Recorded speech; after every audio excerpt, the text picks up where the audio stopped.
Welcome to Pete and Hannah's Review Show, or What's Next? The show where we help you figure out what to watch next. I'm here with my great co-host, Hannah. Hey, hey. Hannah, tell the lovely folks what they should do. They should like, they should comment, and subscribe to our Hit the YouTube. notification button and you'll find some great content like this one. Yeah.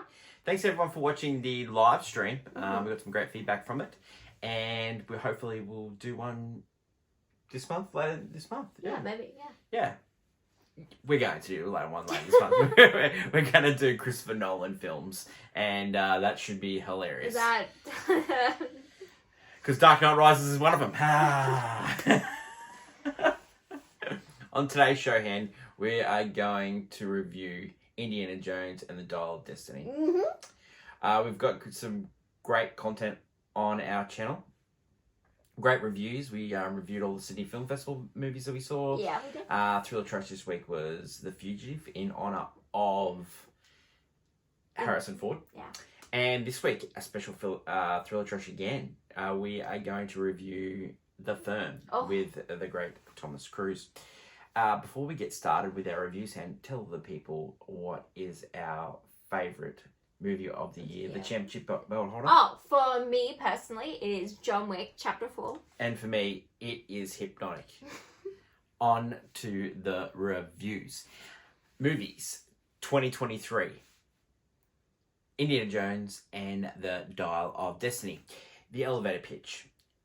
Indiana Jones is about to retire from his university job. His goddaughter comes to visit. They discuss the Dial of Destiny, which he had in his possession at the end of World War II.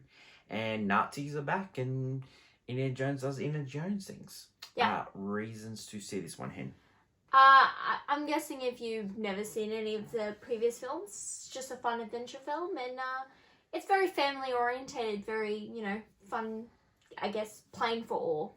Reasons not to see this movie. Terrible CGI. The voice doesn't match the face. James Mangold trying to do his Logan thing, but Indiana Jones was an optimist. He wasn't depressed. Indiana Jones is being beaten down in life in this movie, and it doesn't hold up compared to the others. What is our review for this movie, Han? Is it I Fell Asleep? I Fell Asleep is correct.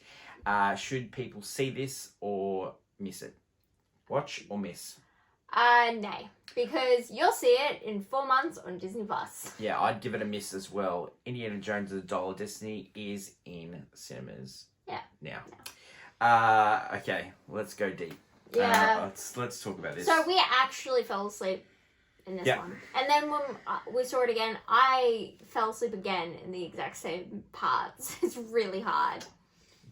What I said about the CGI, it's a feat. I don't mind fake face. The CGI, they've done it, they've used it for Luke Skywalker, all that. Yeah. But it was the fact that you had Harrison Ford voicing the character, and you can distinctly hear the difference. Because we watched we watched the previous Disney films, before and we saw this one. We've seen Harrison Ford in so many films that you're like, I can distinctly hear the difference between. Well, I just don't understand why they didn't use his voice from Last Crusade. Yeah, they have the ability to do that. Yeah, a lot of AI is very popular at the moment. So they have that. I just don't know why they didn't do that. It just takes you out of the movie. Also, the scene is rather... Yeah, when he runs on top of the train, he looks like a Lego man. It looks... Yeah, it's kind of off-putting, I guess. And it's... They're trying to harken back to, the Indiana past. Because, we have an older Indy. So it's a little less... But still, I mentioned James Mangold. He wrote this movie. He also directed it, so it's not a Steven Spielberg movie, and you can definitely tell. Mangold, he's done Ford vs Ferrari. He did Logan. He did the Wolverine movie in Japan. He's accomplished, but I just didn't think he had it. He didn't understand the assignment was Indiana Jones. He wanted to take Indy and make it his own. And it's so depressing. It is so depressing to see. He's just downtrodden in life. You pick up and he's retiring. Indy in this movie is also an alcoholic. Yeah. He's never been that way.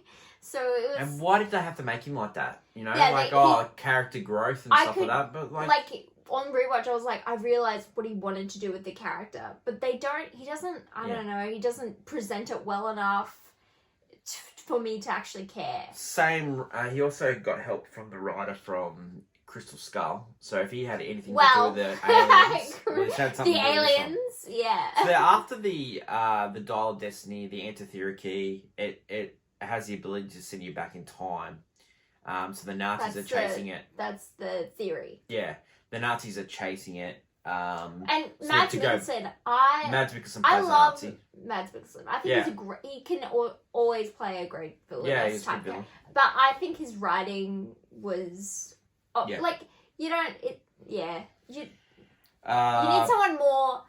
I'm gonna be honest. You need someone more over the top, chewing the scenery. Yeah. To play Indiana Jones villain. Yeah, he was very understated. He was just doing his normal thing. So Phoebe Waller-Bridge played the granddaughter, the goddaughter. Sorry. She was okay. Some people said, her athleticism is amazing, but I thought she was really awkward in it. She's funny. Antonio Banderas is in it. Do him dirty.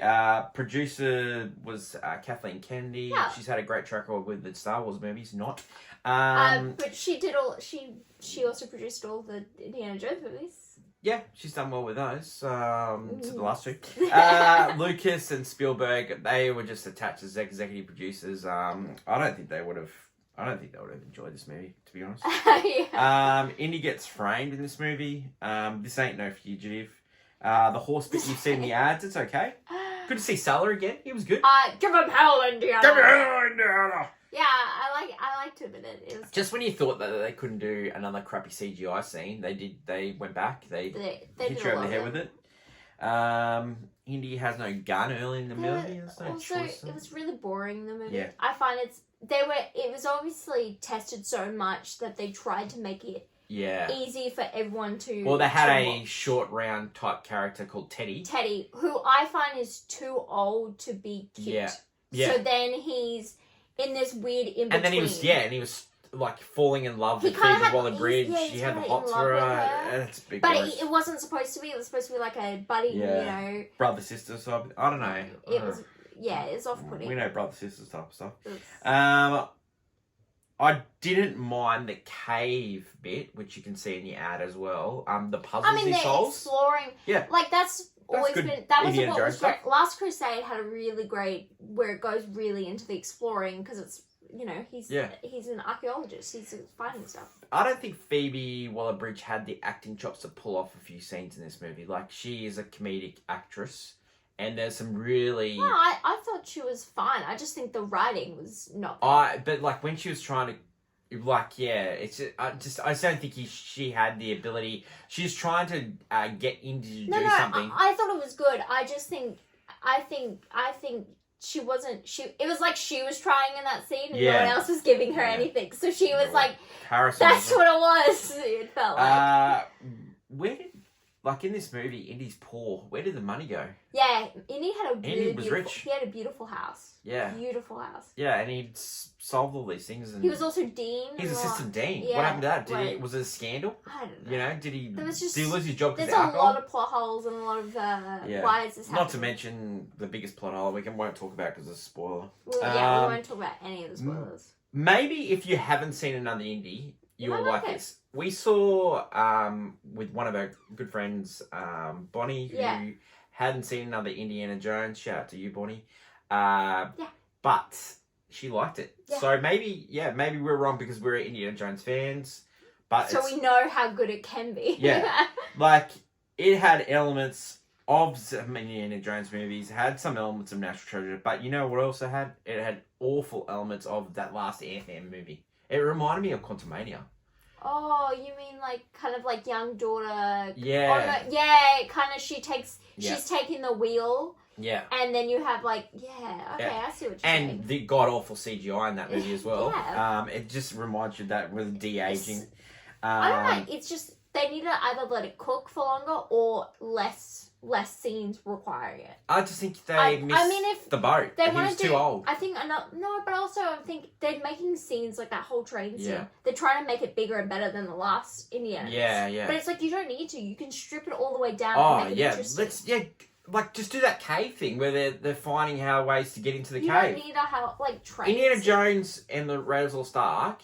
That was all about him getting through that cave. There wasn't that much action. Yeah. That like the it was action him finding stuff. It was and you're still enthralled. Last Crusade where he's finding the yes, tablet. Last Crusade.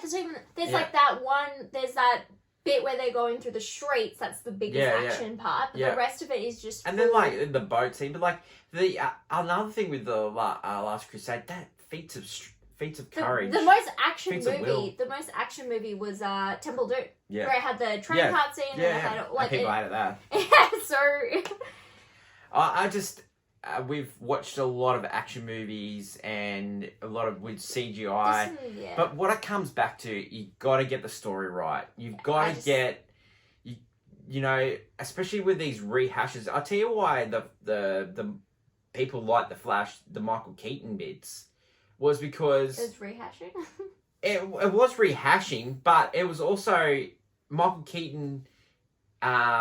was still Michael Keaton. Yeah, it was a very good reminder of how well it wasn't he curmudgeon friggin', you know, poor Harrison Ford. I'm just really disappointed in the movie. I was expecting better, and you know, our rating of I Fell Asleep and Miss It, I think it's right. I tried to like it. That's it for the Tonight Show. We've done a lot of content recently. Just one review today. Hannah, what's next for us is movie news and clickbait. Yes. And then we will review, we'll preview Mission Impossible Dead Reckoning Part 1. And we'll also preview the comedy vehicle Joyride, which comes into cinemas this week. Oh, good. You got anything else to add on this great show, Hannah? You named yourself after Salah, it was great to see him in this movie. It really was. I missed him. I love him. I really do. I love the fact he's a staple in these movies. Yeah, I love it. I really do. That's my lovely co-host, Hannah. I'm Peter. Until later in the week when we have movie news, it's bye for now. Bye.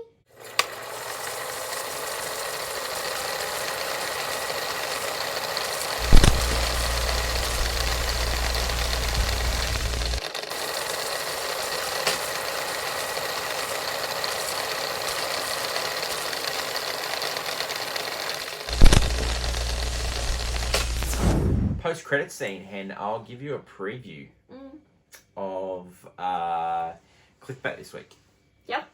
The preview is we're going to name the top 3 TV shows that got turned into movies.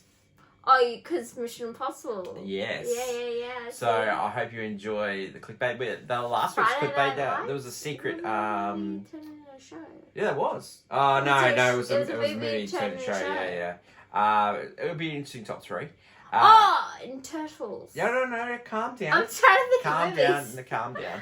You know, don't tell the folks what's going to be the top 3. You know, just stick around. Oh wow! Okay, I didn't know.